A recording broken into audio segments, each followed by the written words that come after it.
안녕하세요. 오늘도 제리 브리지즈 박사님이 쓰신 하나님을 의뢰함을 공부할 거예요. 오늘 삶과 하나님의 절대주권. 자매님들, 우리가 무슨 일을 계획할 때 하나님의 뜻이면 이렇게 해야지 라고 생각하시면서 계획을 세우시는지요? 조금 전에 우리가 일찍 만나서 서울 가는 이야기 했잖아요. 저도 곧 서울 가는데 나 언제 서울 갈 거야, 언제 한국 갈 거야 이렇게 하지, 하나님의 뜻이라면 내가 서울 갈 거야 이렇게는 말을 안 하잖아요. 물론 우리가 언제 서울 갈 거야 하고 나선 기도하죠. 하나님께서 그렇게 할 수 있게 해주시기를. 근데 처음에 계획 세울 때부터 하나님의 뜻이라면 이렇게 갈 수 있게 해주세요 하면서 먼저 처음부터 생각을 해야 될 것 같아요. 그래서 오늘은 왜 하나님의 뜻이라야지 우리가 이것도 저것도 할 수 있는지 알아보겠어요. 먼저 하나님께서는 절대 주권을 갖고 통제하고 계시기 때문이에요. 하나님께서는 창조하신 모든 것을 절대 주권으로 통치하고 계세요. 이 모든 천지를 창조하신 하나님께서는 하나님의 기쁘신 뜻대로 그 창조하신 천지를 다스리실 권세가 있는 건 너무 당연한 거잖아요. 우리가 무엇을 만들었을 때 그거에 대한 어떻게 사용할 것인지, 우리가 이것을 버릴 것인지, 내가 가질 것인지 그 권세가 우리한테 있잖아요. 그러니까 천지를 창조하신 그 하나님께 그 모든 것을, 지으신 모든 것을 그 마음대로 하실 수 있는 권세가 하나님께 있는 거예요. 그래서 창조주 하나님께서 창조하신 그 어떤 피조물에 의존되어 계시지도 않고 예속되었다고 생각하는 것이, 그러니까 어떤 피조물에 의존되어 있거나 예속되어 있다고 생각하는 것이 얼마나 우스운 일인지 몰라요. 하나님께서 창조주라는 것을 확실히 아는 것과 하나님의 절대 주권을 인정하는 것은 연관되어 있어요. 그래서 하나님께서, 창조주이신 하나님께서 기뻐하시는 대로 행하실 수 있는 절대적인 의지와 모든 피조물의 행위를 다스리시고 주관하고 통제하시는 절대 권세를 갖고 계시다는 것이 바로 절대 주권의 핵심이에요. 기뻐하시는 대로 행하실 수 있는 절대 의지를 갖고 계시고 모든 피조물의 행위를 다스리시고 통제하실 수 있는 절대적인 권세가 있으시다는 것. 그러니까 다시 말하자면 하나님께서는 무엇이나 하나님의 기쁘신 뜻대로 행하시고 또 우리들이 계획한 것의 성취 여부를 결정하신다는 것이 바로 하나님의 절대 주권의 핵심이에요. 그렇게 하나님께서 모든 그 기쁘신 뜻대로 하신다고 하시는데, 사실 이 세상 돌아가는 것을 보면 하나님께서 사람을 자유의지를 가진 사람으로 만드셨고 이 사람들에게 이 땅을 다스리시는 것을 맡겨 놓으셨잖아요. 그렇기 때문에 하나님의 절대 주권이 그렇게 완전한 것 같지는 않고 어느 정도 사람이 하는 일로 인해서 하나님의 절대 주권이 제한을 받는다고 생각할 수도 있어요.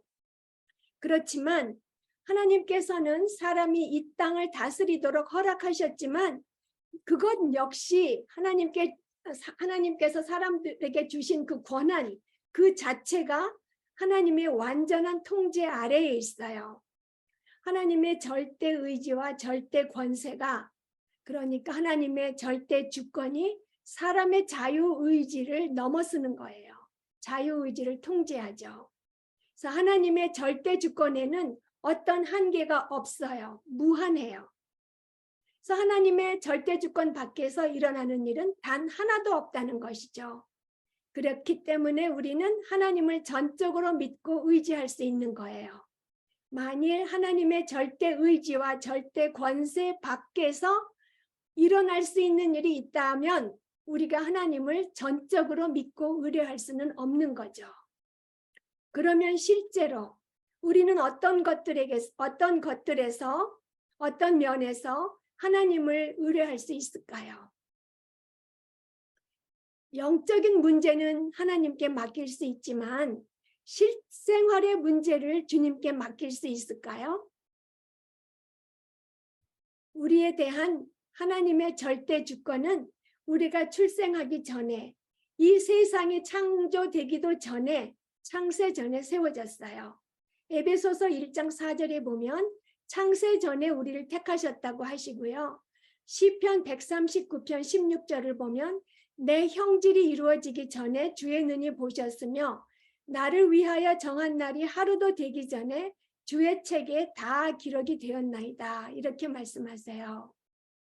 나의 부모가 누가 될지, 친구는, 학교는, 남편은, 또 직업은 어떤 것을 가질지 뿐만이 아니라 언제 죽을 것인지까지 다 하나님께 그 책에 기록되어 있어요. 하나님의 책에 다 기록이 되어 있어요. 그 말은 하나님의 절대 주권 아래에 있다는 거죠. 그 모든 것이 우리가 그 옛날 책에는 하나님의 절대 주권이라는 말만 있는데 새로 번역되어진 책에는 절대 의지와 절대 권세라는 단어가 있어요. 그러니까 절대 주권에는 하나님의 절대 의지와 절대 권세가 포함된다는 뜻이에요. 그래서 이 모든 것이 하나님의 절대 의지와 절대 권세 아래 있고요. 그렇기 때문에 하나님께서 모든 문제를 다 통제하시는 수 있는 것이에요. 그래서 우리가 무엇을 할 때에 야고보서 4장 13절에서 15절 말씀을 생각해야 돼요. 오늘이나 내일이나 우리가 어떤 도시에 가서 거기서 1년을 머물며 장사하여 유익을 보리라 하는 자들아, 내일 일을 너희가 알지 못하는도다. 너희가 도리어 말하기를 주의 뜻이면 우리가 살기도 하고 이것이나 저것을 하리라 해야 한다고 하세요. 그래서 우리가 사는데 생기는 모든 일에 우리는 하나님을 의뢰할 수 있고요. 그러면 하나님 그 온 우주를 지으신 그런 광대하신 하나님께 우리가 평소에 있는 아주 작은 일을 맡길 수 있을까요? 이 광대하신 하나님은 완전하세요. 실수하지 않으세요. 아무리 작은 것도 실수하시지 않고 놓치지 않으세요. 그러니까 너무 작아서 하나님께서 놓치시거나 내버려 두시는 것이 없어요. 하찮은 참새의 모든 것을 돌보시는 하나님께서 하나님의 자녀인 우리에 관한 것 중에 돌보시지 않는 것이 있으시겠어요? 하나도 없죠. 다 돌보세요. 아무리 작고 아무리 사소한 것도 다 돌보세요. 그러면 사람들이 또 환경이 우리에게 해를 입힐 때에도 우리가 하나님께 그 문제를 맡길 수 있을까요? 네, 맡길 수 있죠. 하나님께서는 악한 사람들과 환경도 다스리세요. 잠언 16장 9절에 보면 사람이 마음으로 자기의 길을 계획할지라도 그의 걸음을 인도하시는 이는 여호와시니라. 그리고 전도서 7장 13절 하나님의 행하시는 일을 보라. 하나님이 굳게 하신 것을 누가 능히 곧게 하겠느냐. 야고보서 4장 15절을 보면 너희가 도리어 말하기를 주의 뜻이면 우리가 살기도 하고 이것저것을 하리라 할 것이거늘 하셨어요. 그러니까 무슨 악한 사람이 물론 잠언 16장 9절을 우리가 무슨 계획을 세울 때 이 구절을 기억하죠. 내가 마음으로 무엇을 계획해도 그 걸음을 인도하시는 이는 여호와시니까 주님께 의뢰해야지. 이렇게 그 말씀으로 적용해요. 그렇지만 그것이 악한 사람에게도 적용이 되는 거예요. 어떤 악한 사람이 마음으로 우리를 해하려고 계획할지라도 그의 걸음을 인도하시는 분은 여호와이시기 때문에 하나님이 허락하지 않으시면 악한 사람이 우리를 건드릴 수 없어요. 또 마가렛 클락슨 여사는 이렇게 말했어요. 하나님의 절대 주권은 결코 흔들리지 않는 바위와 같아서 고통 가운데 있는 마음은 바로 거기에 닻을 내려야 한다.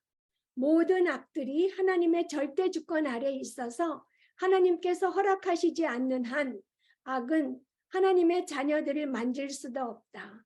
하나님은 인류 역사의 주님이시며 또 구원받은 모든 사람들 각 개개인의 삶을 주관하시는 주님이시다라고 했어요. 그러니까 우리가 하나님을 주님, 예수님을 주님이라고 하잖아요. 그 주님이란 말은 나의 주인님, 나에 대한 모든 권세를 갖고 계신, 절대 주권을 갖고 계신, 나를 그 뜻대로 움직이실 수 있는 그 주권이 있으신 분이라는 그 뜻이에요. 우리가 주님이라고 할 때는. 그래서 우리는 이 마가렛 클락슨 여사의 말처럼 우리가 어려울 때 결코 흔들리지 않는 바위 같은 그런 하나님의 절대 주권을 의지해야 돼요. 왜냐하면 우리 삶에 일어나는 모든 상황들, 좋은 일이나 나쁜 일들 그 모두 다 하나님께서 주관하시기 때문이죠. 그래서 우리가 계획을 세우지만 그 계획들은 오직 하나님의 뜻에 맞을 때라야만 성취될 수 있고요. 아까 말씀드렸듯이 우리를 해치려는 사람들의 계획도 하나님의 뜻에 맞을 때에만 우리를 해칠 수 있는 것이에요. 하나님의 뜻에 어긋나는 계획은 성공할 수 없어요.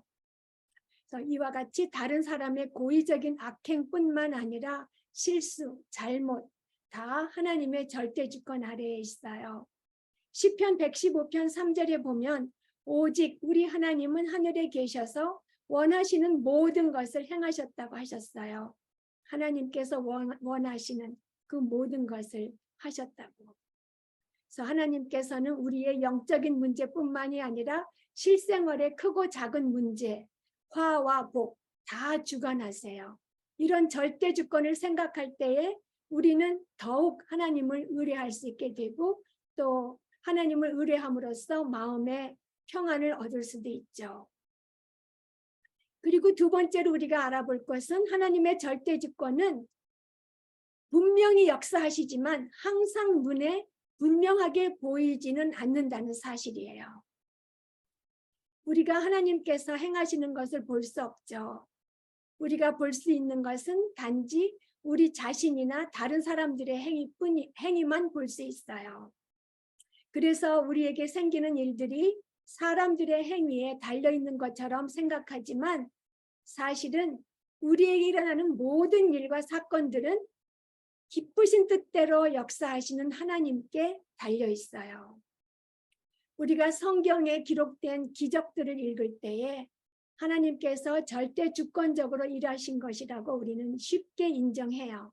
그렇지만 하나님의 절대 주권이 직접적으로 눈에 보이는 방법으로 개입되지 않았을 때에도 하나님께서 역사하셨다는 것을 우리는 확실히 알아야 해요. 우리가 처음에 성경을 읽으면 이때 아브라함이 이렇게 했고 다윗이 이렇게 했고 요셉이 이렇게 했고 그러면서 인물 중심으로 성경을 이해해요. 그렇지만 성경을 깊이 읽게 되면 아브라함을 통해서 하나님께서 이런 일을 하셨구나. 다윗을 통해서 하나님께서 이런 일을 하셨구나. 라는 것을 알 수 있게 되죠. 그래서 성경에 있는 그 일들이 인물 중심에서 하나님 중심으로 이해할 수 있게 되는 거예요. 하나님께서 주권적으로 개입하셔서 성취하셨다는 것을 알게 되죠.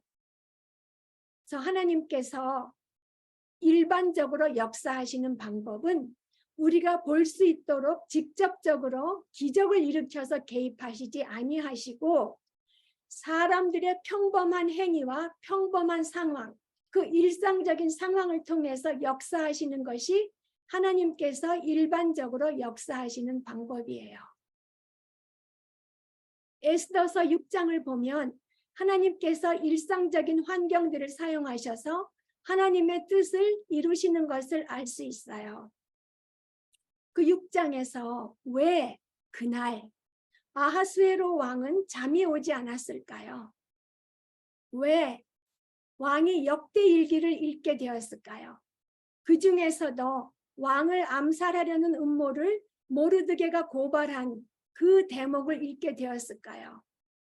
왜 모르드게가 그 음모를 알려주었을 그때에 상을 주지 않고 지나쳤을까요? 그리고 왜 그제야 상을 주려고 했을까요? 이 많은 왜의 답은 우연이 아니에요. 우연이 아니에요.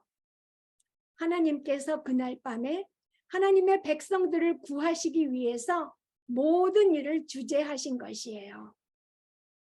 또 룻기를 보면 어떻게 룻이 보아스의 밭에 가서 이삭을 줍게 되었을까요? 어떻게 보아스가 이삭을 줍는 룻을 주목하게 되었을까요? 이 어떻게에 대한 답도 우연이 아니에요. 하나님의 주재하심이죠. 하나님께서 정하시고 준비하시고 짜 놓으신 것 때문에 그렇게 된 거예요. 그래서 하나님의 손길이 평범한 환경을 통해서 하나님의 목적을 이루고 있는 것을 우리가 볼 수 있어요. 이와 같이 성경의 그 왜, 어떻게의 답이 하나님의 절대 주권이었던 것처럼 우리 삶에 있는 그 수많은 왜, 어떻게의 답도 하나님의 절대 주권적인 섭리예요. 우리는 벨리스 총독이 바울을 감옥에 2년 동안 잡아놓은 것, 그리고 요셉이 감옥에서 2년을 더 갇혀 있어야 했던 것, 그런 것들은 하나님의 절대 주권 아래에서 일어났던 일이라고 쉽게 받아들여요. 그렇지만 우리에게 고난이 닥치면 왜란 질문을 먼저 하게 되죠. 우리에게 위기 상황이 생긴 것은 왜일까요? 하나님께서 그것을 일어나지 못하도록 막지 못하셨기 때문일까요? 아니죠. 하나님께서는 다른 사람들의 실수나 잘못이나 또 악한 의도 또는 병균에 의해서 아니면 우리의 어리석음으로 인해서 우리가 당하는 비참한 일들이 생기지 못하게 막으실 수 있으세요. 우리가 어리석더라도 어리석은 일을 저지르더라도 비참한 일들이 생기지 않게 막아주실 수도 있고 우리가 지혜를 간구하면 어리석지 않게도 해주시고요. 그래서 이런 모든 고난이 지혜와 사랑이 무궁하신 하나님의 절대 주권 아래서 일어나죠. 그리고 하나님께서는 이 모든 것을 사용하셔서 우리에게 선을 이루어 주세요. 그래서 우리는 우리가 당하는 어려운 일이 왜 생기나 라고 하기보다 왜 우리에게 어려운 일보다 평안하고 좋은 일이 더 많은지 궁금해해야 돼요. 왜 나 같은 사람한테 왜 어려운 일보다 평안하고 좋은 일이 있는지 궁금해해야 돼요. 그러면 왜 우리에게 좋은 날이 더 많을까요? 우리가 모르는 사이에 보이지 않는 하나님의 주재하시는 손길이 비참한 상황을 막아주셨기 때문이에요. 더 비참해질 수 있는 것도 하나님께서 막아주셨기 때문이에요. 지금 힘들어도 요만큼 힘든 것이 하나님께서 더 힘들 수 있는 것을 막아주셨기 때문이에요.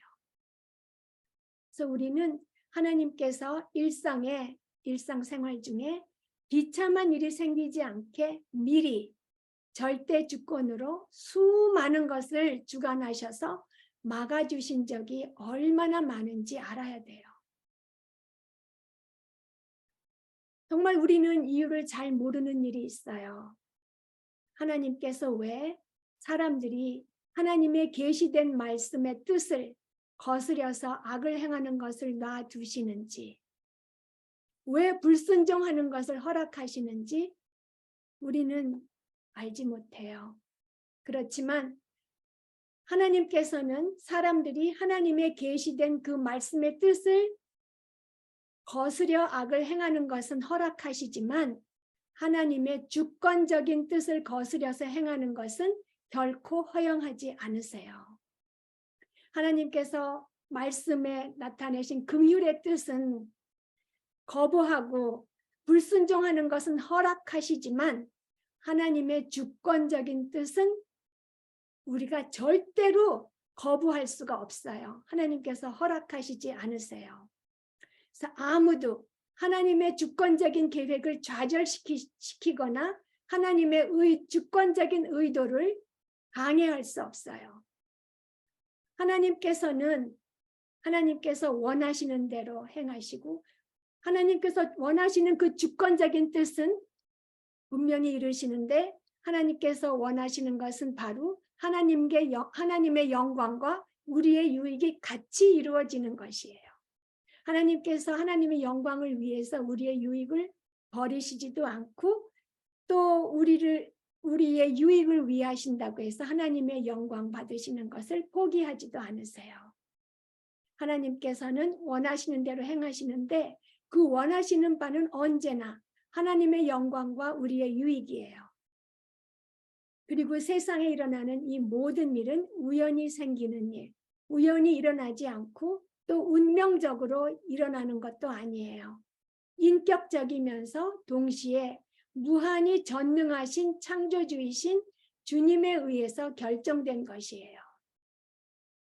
그래서 우리가 하나님의 직접적인 개입을 보지 못할 때에도 하나님께서는 사람들의 평범한 행위와 일상적인 상황을 통해서 또 전능하신 능력으로 하나님의 뜻을 이루고 계신다는 것을 우리가 알아야 돼요. 하나님의 그 기적 같은 직접적인 개입을 볼 수 없을 때에도 하나님께서는 사람들의 그 일상적인 행위와 상황을 통해서 전능하신 능력으로 하나님의 뜻을 이루고 계세요. 하나님의 사랑이 그렇다고 해서 우리의 고통과 슬픔을 항상 없게 해주지는 않아요. 그럴 때라도 우리는 그런 고통과 슬픔이 하나님의 절대적인 그 선하신 하나님의 절대적인 주권 하에 있다는 것을 알고 하나님을 의뢰해야 되죠. 하나님께서는 우리를 우연과 요행의 소나기에 버려두지 않으시고 하나님이 직접 통제하고 다스리고 계세요. 하나님께서는 모든 일을 주재하셔서 선을 이루시기 때문에 우리는 범사에 하나님을 의뢰해야 되죠. 아무도 하나님의 주권적인 뜻을 떠나서 행할 수 없고 우연히 일어나는 일도 없을 뿐만 아니라 하나님의 계획은 반드시 다 성취돼요. 하나님의 계획은 결코 좌절되지 않죠. 또 우리가 하나님을 의뢰해야 하는 또 다른 이유는 하나님께서는 기뻐하시는 뜻대로 행하시고 아무도 하나님의 계획을 좌절시킬 수 없기 때문이에요. 지금 어떻게 됐는지 최인숙 자매님이 못 들어오신다고 그러는데요. 잠깐만요. 어떻게 해야 되나? 잠깐만요.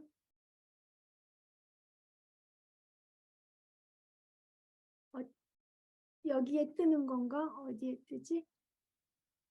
누가 최인숙 자매님하고 전화 한번 해봐 주세요. 다시 들어오시라고. 제가 그러면 그거 클릭할게요. 예, 최인숙 자매님한테 연락해 주세요. 카나다 사시는.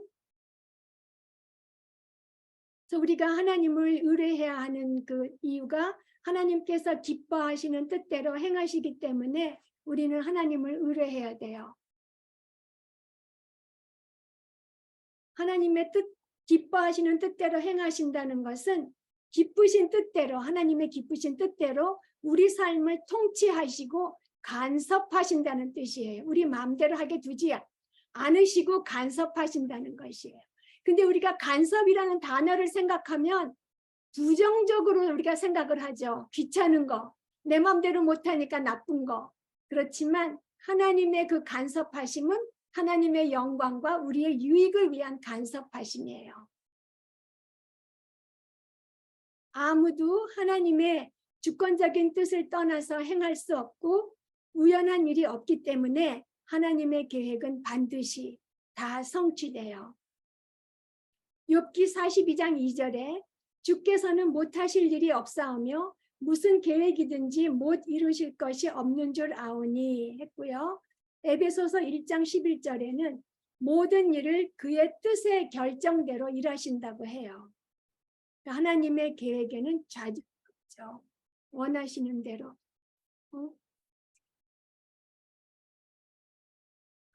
하나님께서는 계획을 세우시고 그 계획을 성취하실 능력이 있으세요. 그래서 하나님께서 행하시는 것은 아무도 막을 수 없는데요. 하나님이 어떤 일을 행하시냐 하면 우리 이 세상에 하나님께서 갖고 계신 목적이 있어요. 계획이 있으세요. 우리 믿는 자들에게 갖고 계신 목적을 먼저 알아보면은요. 바로 하나님의 아들이신 예수 그리스도의 그 형상을 닮아 나가게 하시려는 목적을 갖고 계세요. 그래서 하나님께서는 우리가 예수 그리스도의 형상을 닮아가게 하시려고 우리 삶 가운데 일어나는 모든 일을 주관하고 계시죠. 그리고 또 하나님께서는 우리가 그리스도의 형상을 닮아가게 하시려는 목적뿐만이 아니라 우리 각자를 위한 독특한 개별적인 목적도 있으세요. 그 목적도 하나님께서 이루실 것이에요. 그래서 하나님께서 그 궁극적인 목적을 따라서 우리 삶 가운데 일어나는 모든 일을 주재하시고 그 목적하신 것을 이루어 가시는 것을 알 때에 확실히 알면 알수록 우리는 하나님을 믿고 의뢰할 수 있죠. 그래서 우리를 위한 하나님의 생각은 모르드게와 요셉의 경우처럼 명확하게 드러나지 않을 때가 많죠. 그렇지만 우리를 위한 하나님의 계획이 요셉과 모르드게를 위한 하나님의 계획에 미치지 못할 게 없어요. 근데 사실 모르드게와 요셉의 경우처럼 명확하게 드러난다고 한 것은 이미 과거의 일이고 성경에 적혀있기 때문에 우리가 그걸 보고 명확하게 알죠. 그 사람들의 삶도 그들이 살아가는 그때는 모르고 있었던 거예요. 하나님의 계획이 어떻게 펼쳐질지.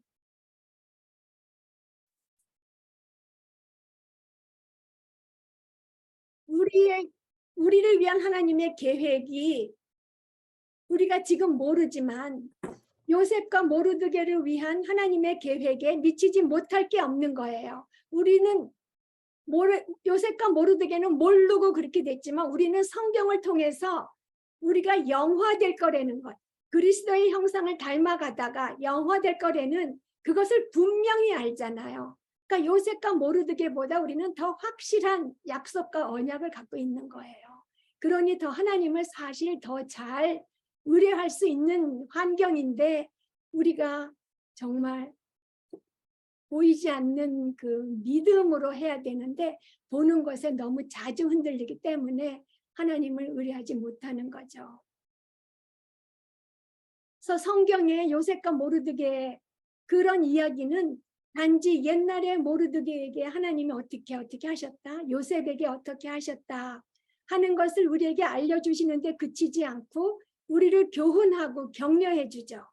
그 로마서 15장 4절에 보면 무엇이든지 전에 기록한 바는 우리의 교훈을 위하여 기록된 것이니 우리로 하여금 인내로 또는 성경의 안위로 소망을 가지게 함이니라고 하셨어요. 그래서 우리는 말씀을 통해서 성경 말씀을 통해서 하나님께서는 요셉을 위해 행하셨던 일을 선을 이루어 주시는 그 일을 우리를 위해서도 행하신다는 소망을 가질 수 있고요. 그리고 믿음으로 행하고 보는 것으로 하지 않는 그런 믿음을 확실히 굳건하게 가질 수도 있고요. 또 하나님께서는 우리를 위한 계획이 있고 그 계획을 하나님께서 손수 이루신다는 아무도 그 하나님께서 우리를 향해서 갖고 계신 그 계획을 회방할 수 없다는 것을 분명하게 알 수 있고요. 또 희망을 갖게 하고 용기를 갖고 하나님을 의뢰할 수 있게 해요. 성경에 기록된 그 말씀들이. 그리고 우리가 또 하는 것은 과거를 돌아볼 때에 어떤 생각을 많이 하나요? 그때 만일 이렇게 했었더라면 정말 많이 그렇게 생각하지요. 그렇지만 하나님께는 만일이라는 것이 없어요. 더 나은 방법이 있을 수가 없어요. 하나님께서는 절대로 실수가 없으시기 때문에 더 나은 방법이 없고 그래서 후회가 없으세요. 하나님의 도는 완전하고요. 그래서 하나님은 정말로 믿고 의뢰할 만한 분이세요. 어거스틴은 이렇게 말했어요. 전능자의 뜻이 아니고는 아무것도 일어나지 않는다. 전능자는 어떤 일이 일어나도록 허락하시거나 그 일을 직접 일으키신다라고 말했어요. 사도행전 12장에 야고보는 죽임을 당했죠. 그리고 베드로는 기적적으로 목숨을 구했어요. 그러면 하나님께서 베드로의 그 죽음을 면한 거, 베드로가 구출당한 거는 하나님이 하셨는데 야고보가 죽임 당한 것은 하나님께서 모르는 사이에 일어난 일인가요? 전도서 7장 14절 보면 형통한 날이나 곤고한 날을 다 주장한다고 하시고요. 그리고 이사야서 45장 7절에 보면 하나님께서 평안도 짓고 환난도 창조하신다고 해요. 그리고 예레미야 애가 3장 38절에 보면 하나님께서 화와 복을 다 주관하신다고 해요. 하나님께서 형통한 날과 곤고한 날, 그리고 평안과 환난과 화와 복 다 주관하신다고 해요. 그래서 우리가 생각해 봐야죠. 사고나 고난을 당한 사람들은 운이 없어서 사고 당하고 고난의 희생물이 되는 것인가요? 아니죠. 하나님께서 우주와 그 가운데 있는 모든 것을 끊임없이 항상 붙들고 계시기 때문에 모든 고난의 원인들도 하나님의 주재하시는 손길 아래에 있어요. 사고가 나는 그 순간에 하나님께서 다른 곳을 보고 계셨기 때문에 사고가 난 게 아니죠. 또 다른 사람이 은밀하게 우리를 미워하고 악을 꾸미는 것을 하나님께서 깜빡 놓치셔서 누가 우리한테 악을 저지르는 것이 아니고요. 우리가 어리석은 결정을 내릴 때에 하나님께서 주무시고 계셨던 것이 아니에요. 하나님께서는 이 모든 것을 사용하셔서 하나님께는 영광이 되고 우리에게는 유익이 되도록 해 주실 거예요. 하나님의 절대 주권적 섭리는 제한적이지 않아요. 그러니까 어떤 환경이나 우리의 어리석음, 그것에도 영향받지 않아요. 그것으로 제한되지 않아요. 제한받지 않아요. 그래서 하나님의 절대 주권적 섭리는 제한받지 않고 절대 주권으로 하나님께서는 다 하나도 빠짐없이 항상 끊임없이 통제하고 계세요. 이렇게 우리가 하나님의 절대 주권을 알았을 때 우리는 어떻게 해야 할까요? 사실 우리가 고난당할 때 고통과 슬픔으로부터 벗어나기를 먼저 원할 때가 정말 많아요. 그거 잘못된 것 아니죠. 그리고 하나님을 의뢰하기가 어려워요. 자꾸 우리 눈이 고난과 고통에 먼저 가서 거기에 고정되기 때문이에요. 그렇지만 우리가 이제 모든 것이 하나님의 주권 아래에 있다는 것을 알았으니까 하나님을 의뢰하기를 선택해야 돼요. 죽임을 당한 야고보의 아내도 죽임을 면한 베드로의 아내와 마찬가지로 하나님을 의뢰하면서 자신의 삶과 남편의 죽음을 주장하시는 하나님의 절대 주권을 믿어야 했던 것처럼 우리들도 슬픔 가운데에서도 하나님을 믿고 의지하기로 의지적으로 선택해야 돼요. 도무지 하나님을 의뢰하고 싶지 않을 때라도 의지적으로 하나님을 의뢰하는 편을 선택해서 넘어지지 않고 믿음을 지켜야 되죠. 그러니까 하나님을 의뢰하는 것은 감정의 문제가 아닌 의지의 문제예요. 그리고 우리가 하나님을 의뢰할 때에 우리는 하나님을 영화롭게 할 수 있어요. 예수님께서 겟세마네에서 기도하실 때 내 원대로 마옵시고 아버지의 원대로 하옵소서 하셨잖아요. 그것처럼 우리도 하나님의 영광이 우리의 감정보다 앞서야 돼요. 하나님께서는 절대 주권이 있으시고 완전하신 사랑과 무한하신 지혜로 하나님의 영광과 우리의 유익을 위해서 항상 언제나 모든 일을 하나도 빠짐없이 섭리하신다는 것을 우리가 분명히 알아야 돼요. 그 사실을 확신하면 확신할수록 우리는 더 큰 격려를 받게 되고 하나님을 의뢰하는 삶에 더 큰 동기를 받게 되죠. 그리고 우리가 하나님의 절대 주권을 바로 이해하고 실생활에 적용하려면 어떻게 해야 될까요? 하나님을 의뢰했으니까 하나님을 의뢰해야지. 근데 그 의뢰하는 마음은 하나님이 어떤 분이신지 확실하게 알면 알수록 하나님을 더욱 의뢰할 수 있어요. 그래서 하나님의 말씀을 아는 데에 우리가 힘써야 되죠. 그래서 하나님을 알면 알수록 말씀을 통해서 하나님을 어떻게 알겠어요? 말씀을 통하지 않고 어떤 신비한 방법으로 알 수 없어요. 말씀을 통해서 하나님을 알면 알수록 하나님의 주권을 더 잘 알게 되고 실생활에 더 하나님을 의뢰할 수 있게 돼요. 그리고 마지막으로 한 가지 또 우리가 생각해야 될 것은 우리 주변에 고통당하는 사람들이 참 많죠. 그래서 우리가 절대 주권, 우리가 의지하고 하나님의 절대 주권에 대해서 배웠다고 해서 그 고통 속에서 막 서둘러서 하나님을 의뢰해야 된다고 하면 안 되죠. 그러면 고통으로 상한 그 마음이 더 상하게 꺾일 수가 있으니까 조심해야 돼요. 욥의 친구들처럼 욥을 위로한다고 하면서 잘못하는 그 잘못을 우리는 저지르면 안 되겠어요. 기도하시겠습니다. 모든 일을 기쁘신 뜻대로 행하시며 저희가 계획한 것들에 실행하는 것과 성취 여부를 결정하시는 하나님, 절대 의지와 절대 권세를 가지신 하나님을 경배합니다. 고통 가운데 있을 때에 결코 흔들리지 않는 바위와 같고 견고한 닷과 같은 하나님의 절대 주권을 의뢰합니다. 감정에 흔들리지 않고 환경에 흔들리지 않고 확실한 말씀 위에 굳게 서서 하나님의 뜻이라야 저희들이 이것저것을 할 수 있음을 믿고 하나님께서는 예전에 요셉을 위해 행하셨던 일을 지금 우리를 위해서도 행하신다는 소망을 갖고 믿음으로 행하고 보는 것으로 하지 아니하며 하나님께는 저희들을 위한 계획이 있고 하나님께서 그 계획을 이루실 때에 아무도 그 계획을 회방할 수 없다는 것을 믿고 희망과 용기를 갖고 하나님을 의뢰하기를 힘쓸 때에 성령님께서 붙들어 주시고 인도하여 주시옵소서. 지금도 살아서 역사하시는 저희들의 구세주이시며 주님이신 예수님의 이름으로 기도드렸습니다. 아멘.